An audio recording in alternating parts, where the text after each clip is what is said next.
כמה זמן הבינו?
אני אזרוק לזה,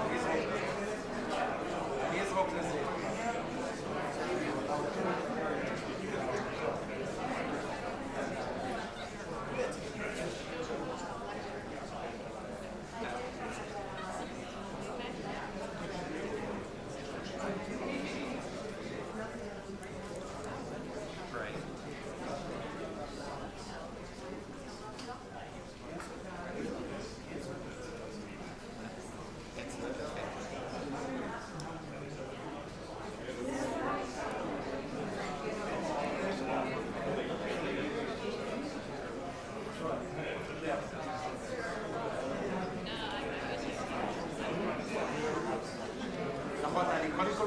התמונה מספרת אולי את הסיפור יותר מכל, זה עולה לחשבון הטוויטר הרשמי של הבית הלבן, אותה שיחה טלפונית של טראמפ, נתניהו וראש ממשלת קטאר. אתה יכול לראות שזה עכשיו על המסך. ועכשיו אני יכול להעביר לך את הציטוטים, את הדברים שאמר נתניהו לקטארים. אלו הציטוטים. אדוני ראש הממשלה, אני יודע שאתה לא, ככה, אדוני ראש הממשלה, אני רוצה שתדע שישראל מתחרטת על התקיפה של אחד מהאזרחים שלכם שנהרג בתקיפה שלנו. אני רוצה להבטיח לך שישראל כיוונה לחמאס, לא לקטאר. אני עוד רוצה להבטיח לך שלישראל לא הייתה שום תוכנית להפר את הריבונות שלך, ולא נעשה זאת יותר בעתיד, ואני הבהרתי את זה ונתתי התחייבות לנשיא טראמפ. אני יודע שלהנהגה שלך, אומר נתניהו, יש הסתייגויות ותלונות נגד ישראל, וגם לישראל יש תלונות כלפי קטאר, החל מהתמיכה שלכם באחים המוסלמים, גם לגבי איך שישראל מוצגת באל-ג'זירה, וגם לעובדה שאתם תומכים בסנטימנט אנטי-ישראלי בקמפוסים ובקולג'ים. אני מברך ומקדם בברכה את הרעיון של הנשיא להקים קבוצה תלת-ראשית שתתייחס לטענות ההדדיות שלנו, לתלונות ההדדיות שיש לישראל ויש לקטאר. זה נוסח הדברים שאמר ראש הממשלה בתוך חדר הסגל"ז בשיחת הטלפון.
Bush gets elected Tuesday, November 2004. Right. The following Monday, I'm with it just comes out of Monday. Okay. Tuesday, we're in the American Enterprise Institute. Broad numbers interviewing for the book. And I'm sitting in this on the floor. And I'm getting my phone keeps vibrating. And this is before a smartphone. And I'm thinking after about 6 times, something must happen to the family. So I step outside. And I said, this is a we'd like for you and Minister Shemansky to come and see the president. And my immediate response on Thursday, my immediate response. Wait, what day are we supposed to go? Tuesday, they called. And I said Thursday. The next 2 days later, they want you to be there Tuesday. It was like the next day or the day after that. We'd like you, the president would like to meet you. And I told Sharon at 11 o'clock Thursday. I said, my leader said, this is someone's budget. I said, no, I can't do it. We have the Pope at 1, we're not going to be able to work, right? And then they said, no, this is really the White House. It was 2 o'clock, so 2 o'clock the president. I said, we got the Pope at 3, we can't. And they say it again. I said, well, we got the Dalai Lama at 1. We got the Pope at 3, we're not going to be able to fit him in. He goes, would you like to call back? And he goes, no, leave it. And I look at my phone, and the phone only says 202. No, it has no, nothing at 202. And so I said, I understood, I got it, and then we were in the Oval Office 2 days later. It was supposed to be a half hour, it went on for like an hour and 10 minutes. And because Nathan was so humble, he didn't tell anybody how it was basically it affected the whole policy administration. The problem that they had is they allowed for the elections to happen. So stupid. And Nathan wanted to see how we did things. He says, you know, you're the one that destroyed the idea of freedom without it ever being changed. Russia didn't have an election. You see that? Anyway. Well, it's because they simplified the whole concept of democracy. Purple fingers, yeah, exactly.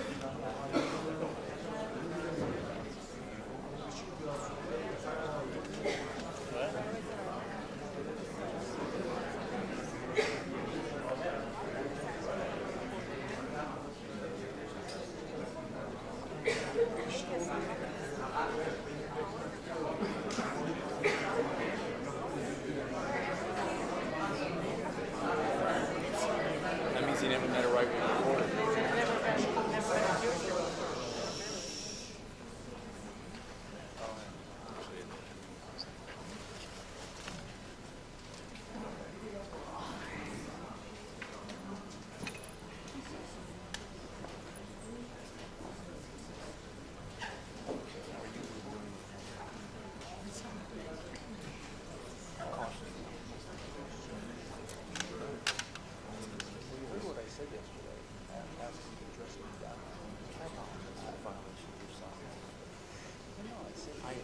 I humbled myself in Rommel before leaders you say took that over.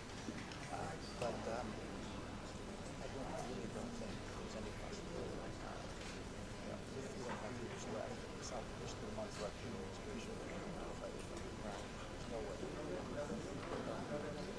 I think the person who could be elected best. Feel possibly get under circumstances. Cautiously optimistic for the issues that he's selling. How to dress it.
It's 11.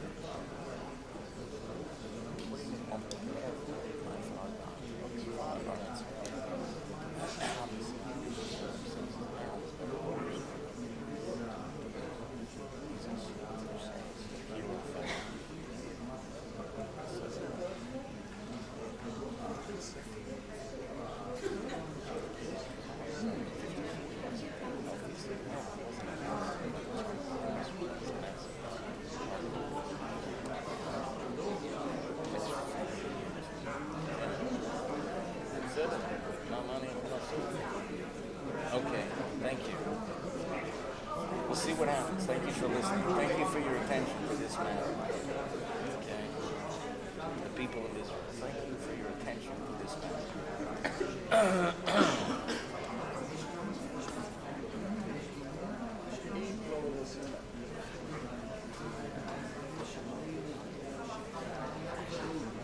We should do trivia. Okay, here's a trivia question. The only... Oh, yeah. I know. He didn't catch it. But I think, okay, who was he on? Those of you listening at home, play along too. Who was the American president? Who's governed the time of no even former presidents? Besides Washington.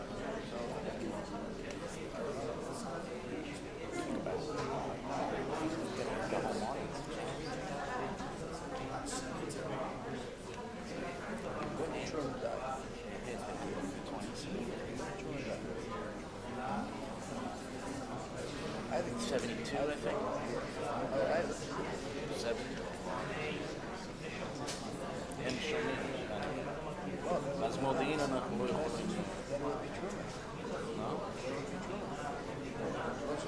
No, Hoover lived a long time.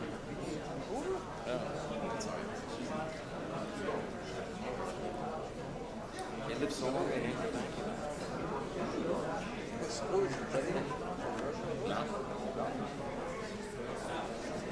Okay, people, have you let the home audience join us? The answer is Richard Nixon. Johnson, Kennedy, Johnson.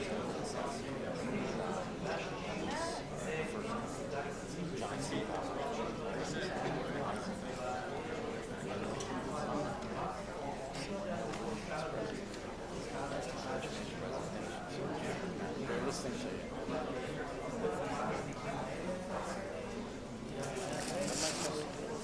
We're doing trivia.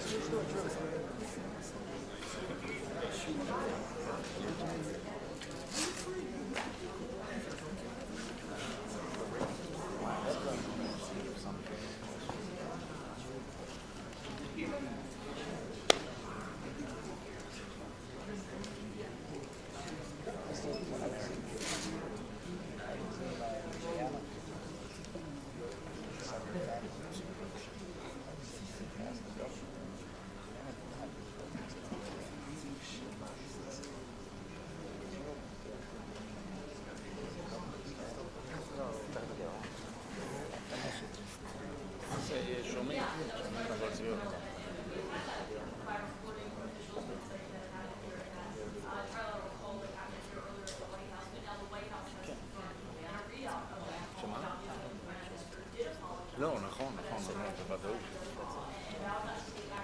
לא זה.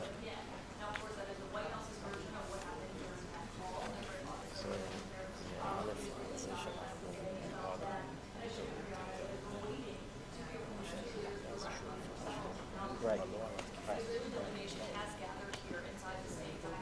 We have not seen the U.S. delegation yet. I know about 20 minutes ago the meeting was still ongoing, so the president is conferring with his officials before coming out here. But I will say that one thing the White House just did was make it a communication of what we are going to hear from these leaders when they come out. Is they sent out a 20-point plan that the president and the White House have been circulating to other nations last week and the last few days. It was 21 points.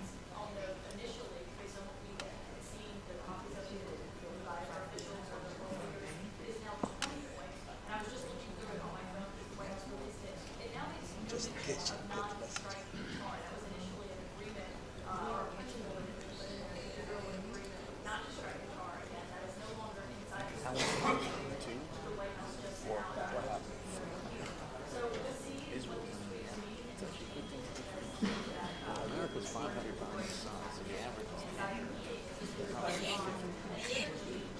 אני בסדר, מה אני יכול לעשות?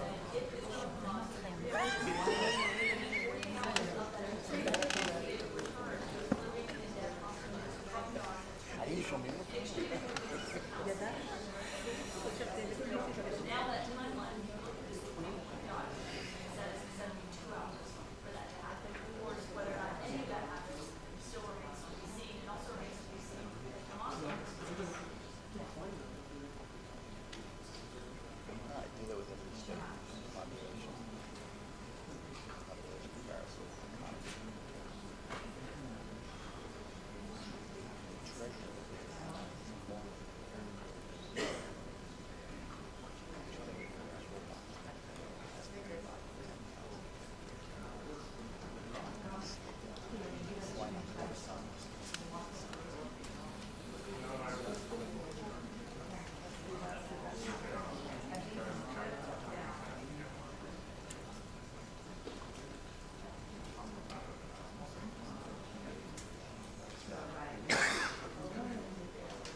Ladies and gentlemen, the President of the United States and the Prime Minister of the State of Israel.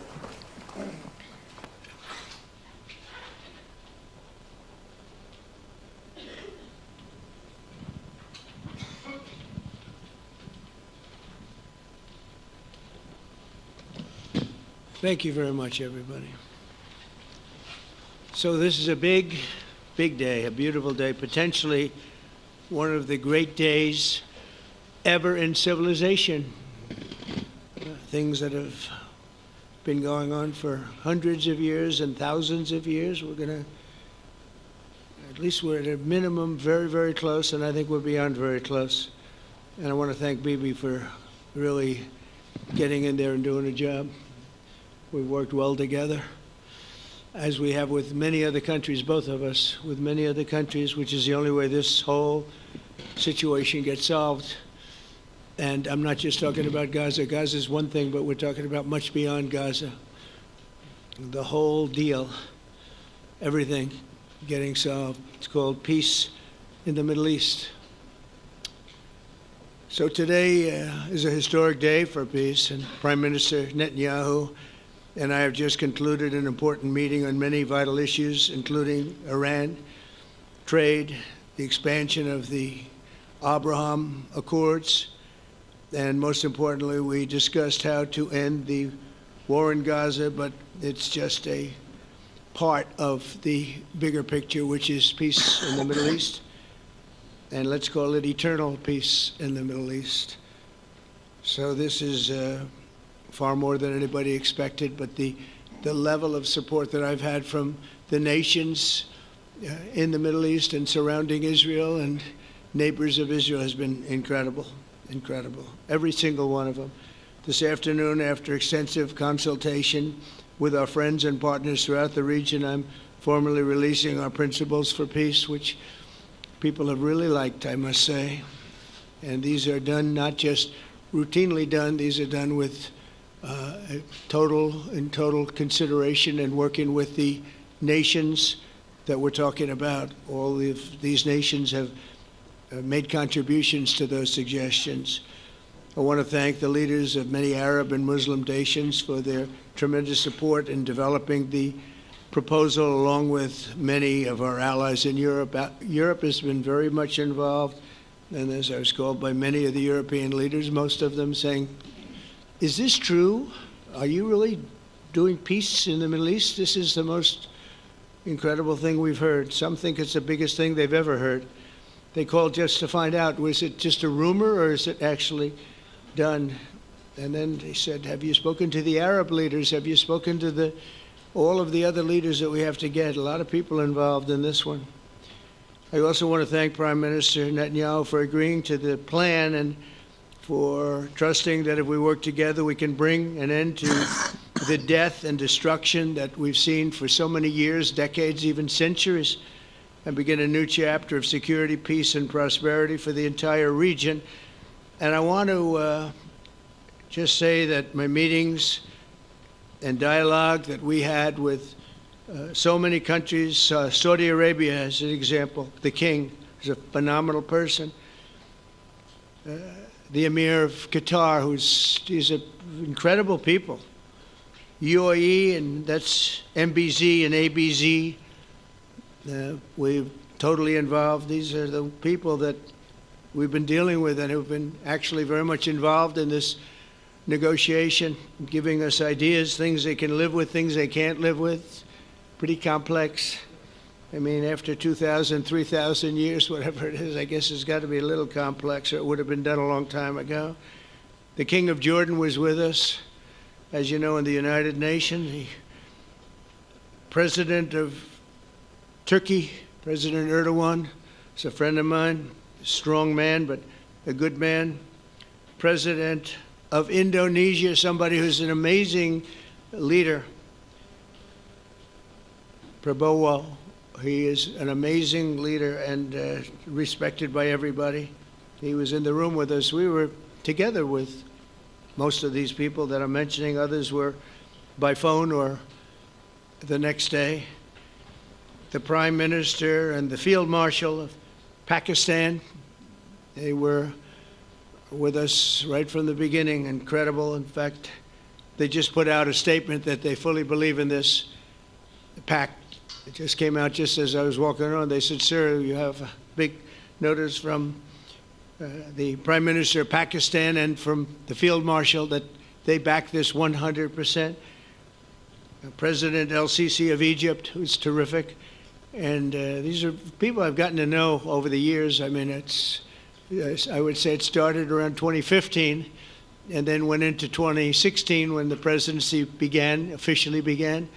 But I've known him actually for a long time, and there are many cases really great men. I can't say in all cases, but I will tell you in many cases they're great men and some great women too. They tend to be mostly men, however, I will say that. But if accepted by Hamas, this proposal calls for the release of all remaining hostages immediately, but in no case more than 72 hours. So the hostages are coming back, and I hate even saying this from the standpoint, doesn't sound right, but it is so important to the parents. The bodies of the young men, I believe in almost all cases, the young men are coming back immediately. I met with parents. The parents felt as strongly about getting the body of their dead boy back as they did as though the boy were alive and well. It's so important to them. And it means the immediate end to the war itself, not just Gaza. It's the war itself. Under the plan, Arab and Muslim countries have committed, and in writing in many cases, but I actually would take their word for it. The people I mentioned, I'd take their word for it, to demilitarize Gaza, and that's quickly. Decommission the military capabilities of Hamas and all other terror organizations. Do that immediately. And we're relying on the countries that I named and others to deal with Hamas. And I'm hearing that Hamas wants to get this done too, and that's a good thing.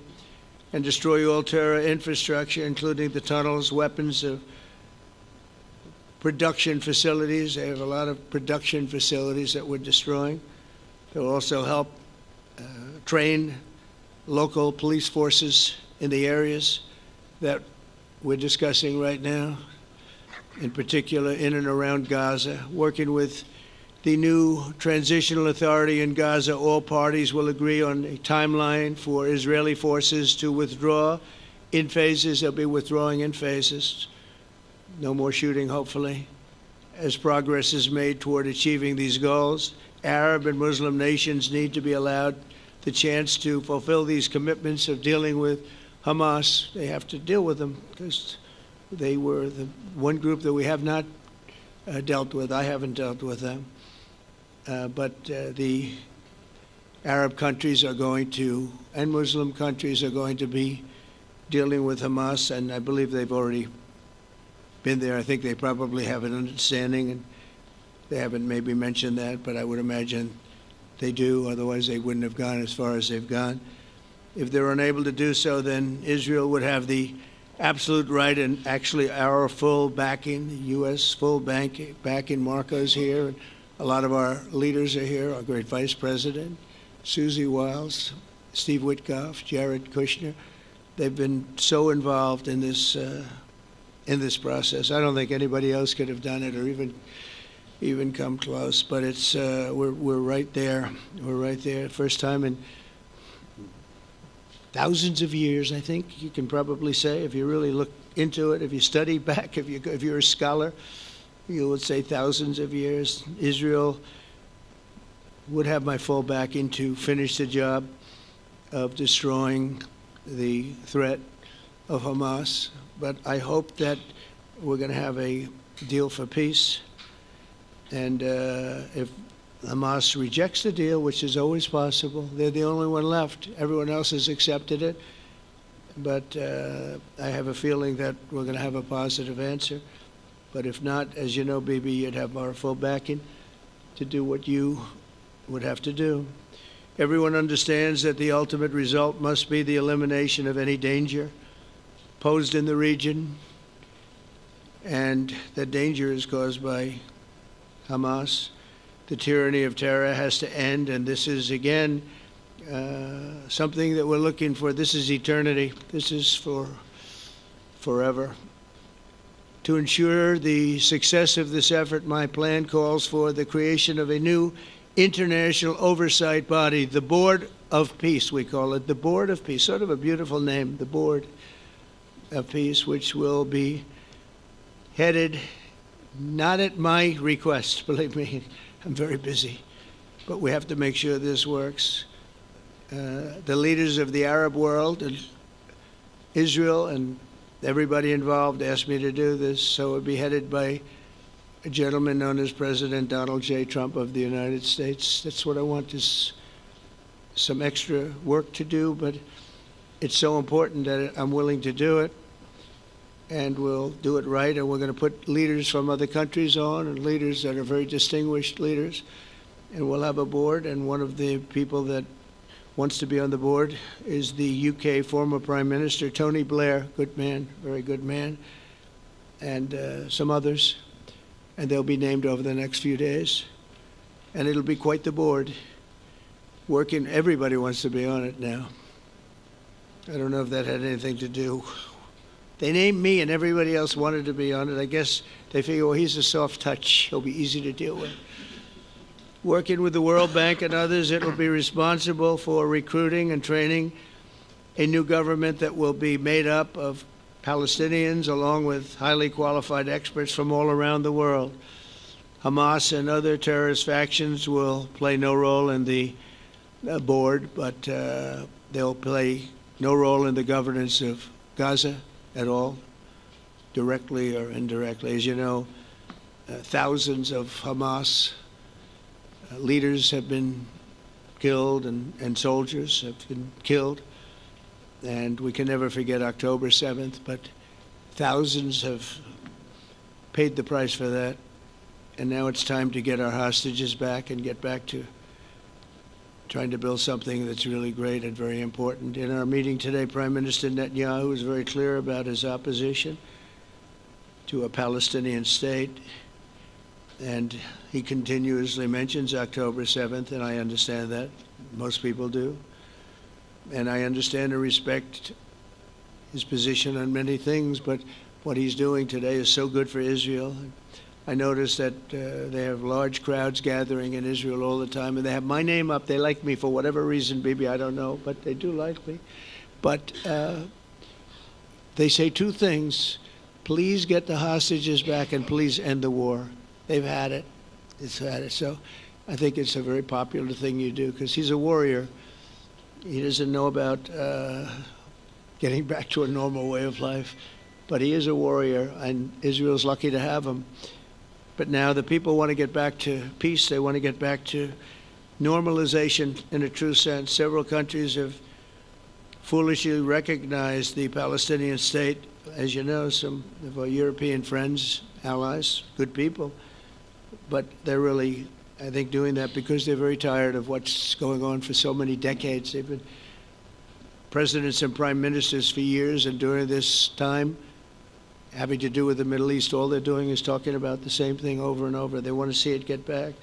And nobody wants that more than me, or I believe Bibi too. But the people of Israel want it. They really want it. They want the hostages back. That includes the probably 32 bodies that we're talking about, 20 people that are living, 32 or so people that are dead, and they want to have peace. So let us not forget how we got here. Hamas was elected by the Palestinian people. Israel withdrew from Gaza thinking they would live in peace. Remember that a long time ago? They withdrew. They said, you take it. This is our contribution to peace. But that didn't work out. That didn't work out. It was the opposite of peace. They pulled away. They let them have it. And I never forgot that, because I said, that doesn't sound like a good deal to me. As a real estate person, I mean, they gave up the ocean, right? Ron, they gave up the ocean. They said, who would do this deal?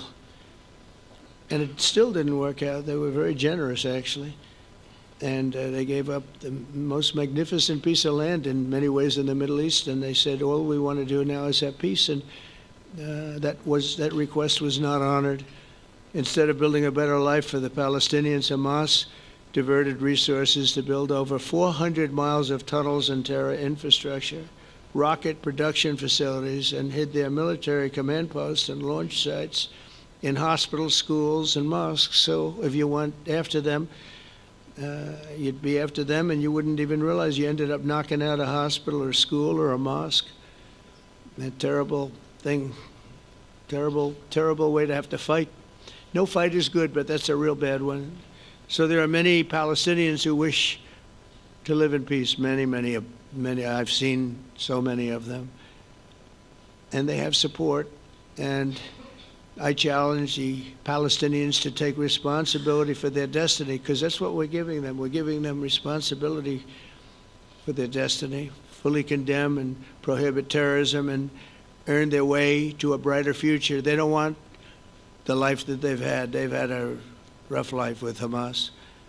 If the Palestinian Authority does not complete the reforms that I laid out in my vision for peace in 2020, they'll have only themselves to blame. We're giving them an amazing footprint, and they have amazing support from the leaders of the Arab world and the Muslim world, the great leaders. These are great leaders. These are unbelievable leaders that have built great countries and very wealthy countries. What the future holds for the Palestinians, no one really knows, but the plan that we put forward today is focused on ending the war immediately, getting all of our hostages back, getting everything back. Hard to believe when you even say it, and creating conditions for durable Israeli security and Palestinian success. Israeli security is going to be involved. We're going to help you. We'll be there with you in terms of helping with security. We want to make sure it works. We just want to make sure it works. There shouldn't be a shot fired. Now, there will be, I guess, because that's the way it seems to be, but there shouldn't have to be within a few days. There shouldn't have to be a shot fired. Maybe for eternity. Wouldn't that be nice? I hope it's true. I can tell you the leadership of that region feels that there's a good chance of it being true. So this will lead to this agreement that we're talking about will lead to a sustainable, long-term peace.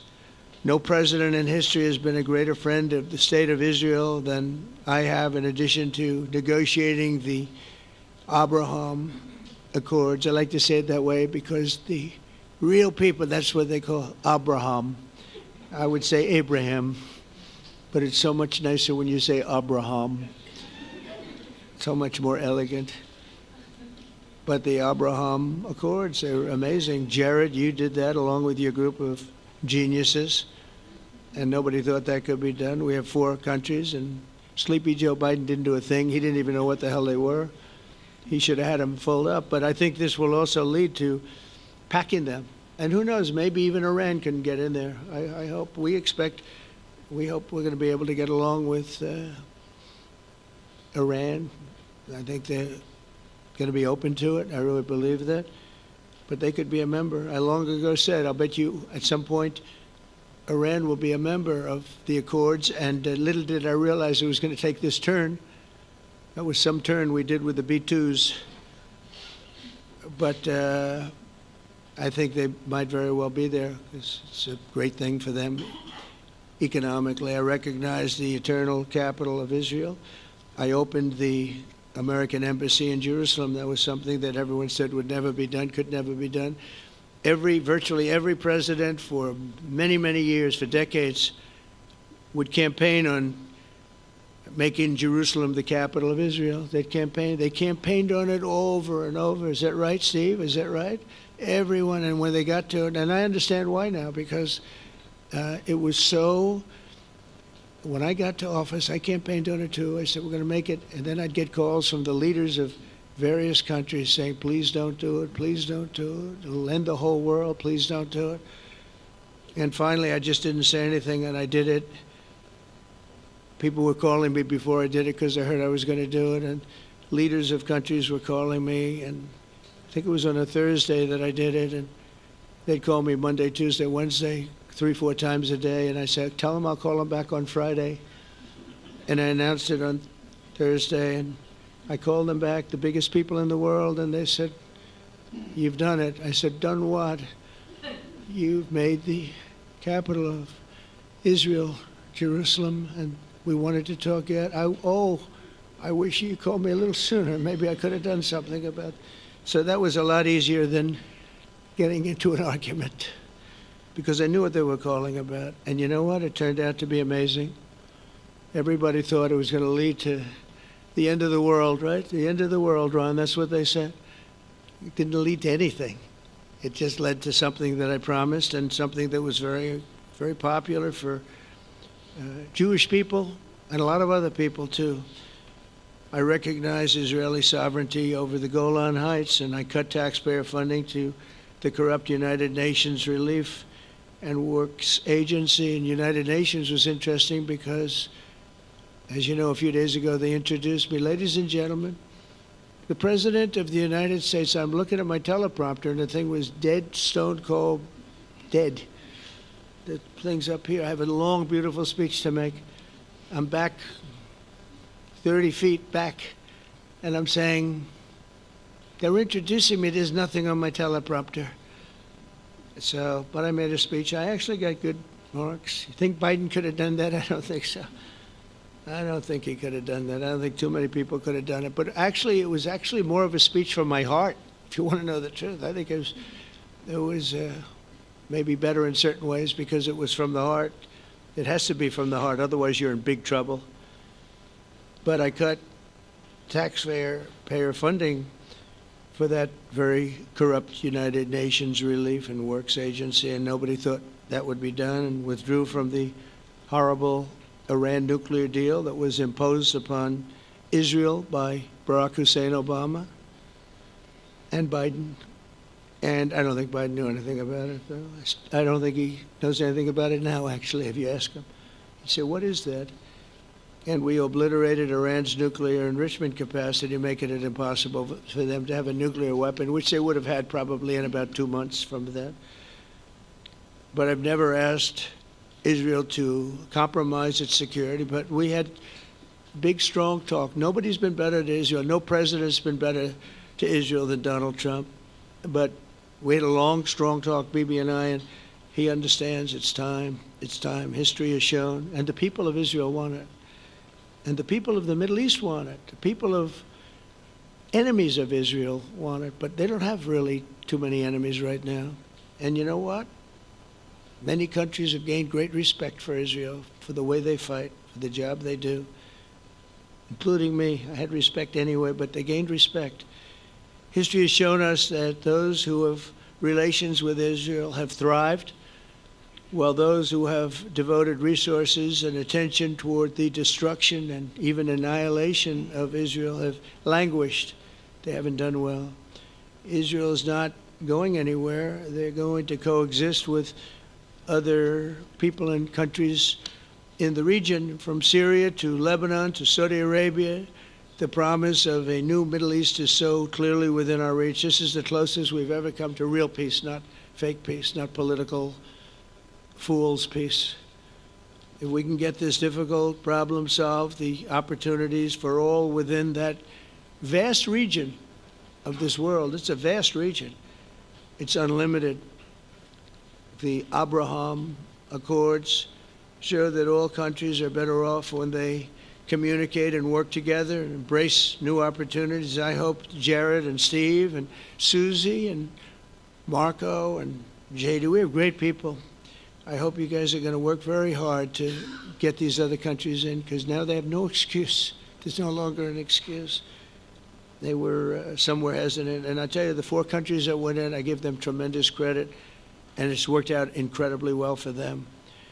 In the same spirit, I'm pleased to report that earlier today we took another important step toward greater understanding in the region. A short time ago, we had a historic phone call in the Oval Office with Prime Minister Tani, who's really a great person. So we had a great talk, and I was on the phone, and Bibi was talking. Prime Minister Al Thani was of Qatar, was they really had a heart-to-heart conversation. It was a great conversation, I thought. It was productive. It was everything that you need to have something turn out to be successful. And I want to thank Bibi, and I want to thank the Prime Minister. It was fantastic. We agreed to launch a formal trilateral mechanism between Israel, Qatar, and the United States to begin a dialogue to enhance mutual security, correct misperceptions, and avoid future misgivings. And I want to thank Qatar, its leadership, and the Emir. He's a fantastic person. I think, you know, I'm going to be his public relations man because I know him differently than a lot of people know him. But he wants peace. He wants to see peace. And his people, and they really acknowledge the critical role that they've played as mediator. And again, we're not quite finished. We have to get Hamas, but I think they're going to be able to do that. So now it's time for Hamas to accept the terms of the plan that we've put forward today. And again, this is a different Hamas than we were dealing with because I guess over 20,000 have been killed. Their leadership has been killed 3 times over. So you're really dealing with different people than we've been dealing with over the last 4 years, 5 years. Everyone has done their part and come to the table in good faith. Our Arab and Muslim partners are fully prepared to step up and fulfill their commitments for the benefit of the people of Gaza and the entire region. They're willing to step up and do a lot. They really are. There are a lot of good people involved. Everyone wants to see, everybody who wants to see an end to the violence and destruction should be united in calling for Hamas to accept the extremely fair proposal so that we can end the war and get us back our hostages right now and have everlasting peace.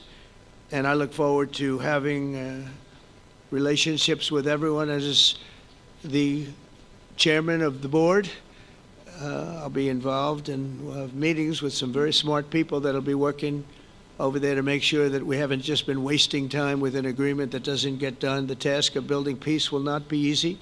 There are some of the hardest problems in the world to solve, and that's why it's been going on for so many centuries.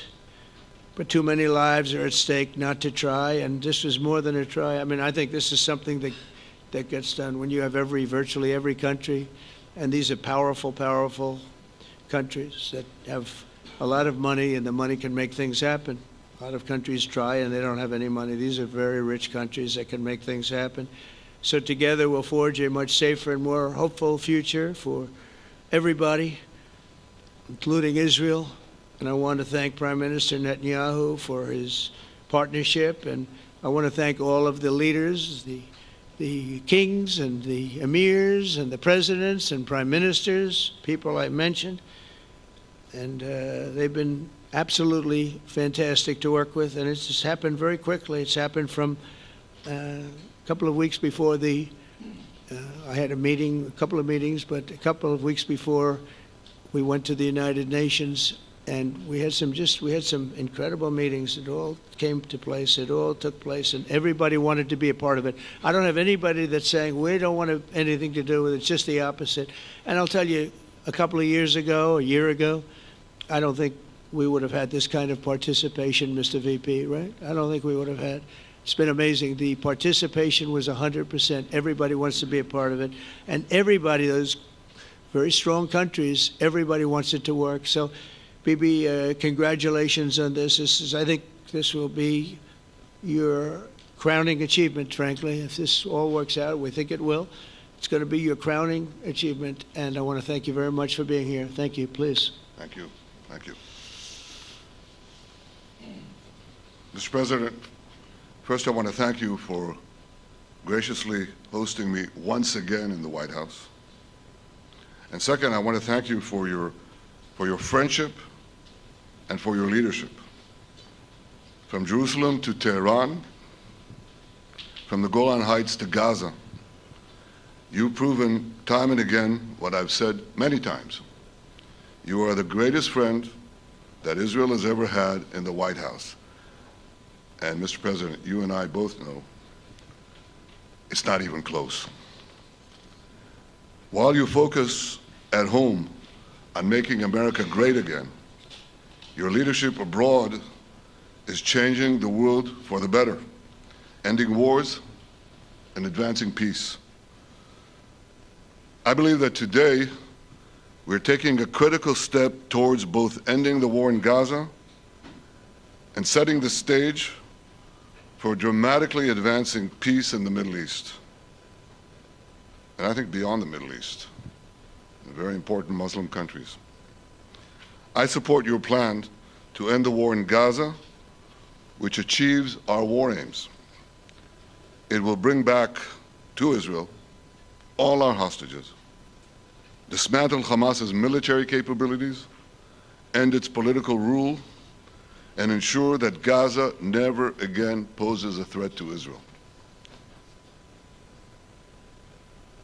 We would not have achieved this turning point without the courage and sacrifice of our incredibly brave soldiers. They fight like lions to defend the people of Israel, and they serve on the front line in the war between civilization and barbarism. Mr. President, when our two countries stand shoulder to shoulder, we achieve the impossible. Just a few months ago, in Operation Rising Lion and Operation Midnight Hammer, we struck a decisive blow against Iran's nuclear and ballistic missile program. Your bold decision to send those B-2s made the region safer and the world safer. Now, under your leadership, we're taking the next step to win the war and expand the peace. Your plan is consistent with the 5 principles my government set for the end of the war and the day after Hamas. Everybody asks, what is your plan for the day after Hamas? Here's our plan. Passed it in the cabinet. All our hostages, both those who are alive and those who died, all of them will return home immediately. Hamas will be disarmed. Gaza will be demilitarized. Israel will retain security responsibility, including a security perimeter for the foreseeable future. And lastly, Gaza will have a peaceful civilian administration that is run neither by Hamas nor by the Palestinian Authority. If Hamas agrees to your plan, Mr. President, the first step will be a modest withdrawal, followed by the release of all our hostages within 72 hours. The next step will be the establishment of an international body charged with fully disarming Hamas and demilitarizing Gaza. I appreciate your willingness to lead the body, Mr. President. I really appreciate it because you have a lot of things to do, and this is important. And it reflects the confidence that this will give everyone, that things will be followed up on all the commitments made. The fact that you're taking this on, I think, helps a lot to make sure that everything flows in the direction that we want. Now, if this international body succeeds, we will have permanently ended the war. Israel will conduct further withdrawals linked to the extent of disarmament and demilitarization, but will remain in the security perimeter for the foreseeable future. I think we should understand that we're giving everybody a chance to have this done peacefully, something that will achieve all our war objectives without any further bloodshed. But if Hamas rejects your plan, Mr. President, or if they supposedly accept it and then basically do everything to counter it, then Israel will finish the job by itself. This can be done the easy way, or it can be done the hard way, but it will be done. We prefer the easy way, but it has to be done. All these goals must be achieved because we didn't fight this horrible fight, sacrifice the finest of our young men to have Hamas stay in Gaza and threaten us again and again and again with these horrific massacres. Mr. President, I was encouraged by your clear statement at the UN against the recognition of a Palestinian state. That would be an outcome that, after October 7th, would reward terrorism, undermine security, and endanger Israel's very existence.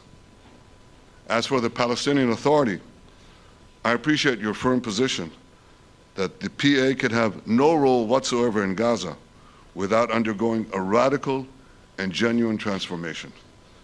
In your 2020 peace plan, which you mentioned just now, you made clear what that transformation requires. It's not lip service. It's not checking a box. It's a fundamental, genuine, and enduring transformation. And that means ending pay to slay, changing the poisonous textbooks that teach hatred to Jews, to Palestinian children, stopping incitement in the media, ending lawfare against Israel at the ICC, the ICJ, recognizing the Jewish state, and many, many other reforms. It won't come as a surprise to you that the vast majority of Israelis have no faith that the PA Leopard will change its spots. But rather than wait for this miraculous transformation, your plan provides a practical and realistic path forward for Gaza in the coming years, in which Gaza will be administered neither by Hamas nor the Palestinian Authority, but by those committed to a genuine peace with Israel. I think this can be not only a new beginning for Gaza, I think it can be a new beginning for the entire region. Under your leadership, we can re-energize, I've got to contribute my own, we can re-energize the Abraham Accords. That's what it's called in the original Hebrew, Abraham. Abraham is fine, Abraham, however you want to call it. Under your leadership, Mr. President, we can re-energize the Abraham Accords that we forged 5 years ago. We can expand them to many more Arab and Muslim nations that choose moderation over extremism. I think there's an opportunity here. It's not going to be easy, it's tough going, but I think if we succeed, you're absolutely right. We're going to open possibilities that nobody even dreamed of. But I think we dream of them. As you've told me, Mr. President, and you've told the world many, many times, you said, remember October 7th. Remember October 7th. And we do. We will never forget the horrors of October 7th, and we will do whatever is necessary to make sure they don't happen again. Since October 7th, Israel's enemies have learned a hard truth. Those who attack us pay a heavy price, but those who partner with us advance progress and security for their peoples. President Trump just said it. It's also in the Bible. It says, those who will bless you will be blessed, and those who will curse you will be cursed. And that's actually what is happening. We want the blessings. I think we've done a lot in the past 2 years to end the curse. We're not finished, but we've done a lot. And we've done a lot together to end the curse. I want to thank your entire team for their efforts to get to this point. I especially want to thank Steve Witkoff and Jared Kushner for their indefatigable work to bring Israel and Arab states in the region closer together. I am deeply grateful to both of them for their work. We had a phone call today just to make it clear. I said to the Prime Minister of Qatar, Israel was targeting terrorists, wasn't targeting Qatar. And of course, we regretted the loss of the Qatari citizen, wasn't our target. And I very much appreciate President Trump's proposal to have a trilateral body, the United States, Israel, and Qatar, to work out respective grievances. There are quite a few. But if we could try to mitigate them or put it on a different footing, I think that'll be good for everyone. Above all the people, the fine team, many helpers who've done this, I want to thank you, Mr. President. History has already shown that under your leadership, Israel and America can change the face of the Middle East. And today I'm hopeful that your plan to end the war in Gaza will do so again and do so soon. It will free our hostages, end Hamas's tyranny in Gaza, and enable a more secure and prosperous future for the peoples of our region. Thank you, Mr. President. May God bless America. May God bless Israel. May God bless the indispensable alliance between our countries. And may I add, in Hebrew, G'mal Chatima Tova, may we all be inscribed in the book of life. Thank you. Thank you very much, Bibi. So I think while we wait for these documents to be signed and get everybody in line, I think it maybe is not really appropriate to take questions. I'm meeting with, as you know, a couple of Democrats in a little while about the country, about keeping our country open. They're going to have to do some things because their ideas are not very good ones. They're very bad for our country. So we'll see how that works out. But this is something that was really historic today. This was something that was amazing. I think, Bibi, I mean, depending on you, I think while we're waiting for signatures and waiting for approvals from a lot of different countries that are involved in this, we probably shouldn't take questions? Or would you like to take a question or two from perhaps a friendly Israeli reporter, if there's such a thing? That's a very, very tough proposition. But I would think, Mr. President, that I would go by your instinct that this is, we'll have enough time for questions. Let's settle the issue first, I think. Thank you very much, everybody. Thank you.